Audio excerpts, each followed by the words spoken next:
السلام علیکم برادران و خواهران و مادران عزیز، شما را به عید سید قربان تبریک میکنم. بگذار در خانواده شما فیض و برکت، با کارهای شما همه وقت فیض و برکت، چه مراد مقصد در دلتان باشد انشالله ای خداوند امیدوارم که با مراد مقصد خودتان برسین. دست خداوند متعال هر کی خانواده ما و شما باشد، در کجای باشین همه وقت زنده و سلامت باشین. با پدر و مادر، با فرزندان، با زن و کودک همه وقت صحت و سلامت باشین.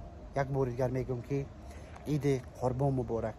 فرق نیست در کجای باشین، در روسیه، در امریکا، در اروپا، در خطای، در کجای باشین، ما شما را لشن همه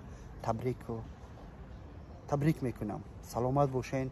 خیلی بخشش زبانی توجیکی را کم پرپوسکت میکنم. میخوام بسیارتر گپوی خوش رو بزنم، نکی پرپوسکت میکنم برای همین کروت که شما را تبریک کردم با همین روز بزرگ.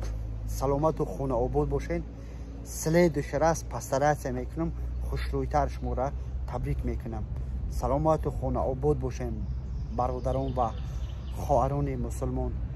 بگذار همه وقت زنده سلامت باشین. در کارهای شما برکت. خدا و فیض. خیلی عمیقه زنده باشین.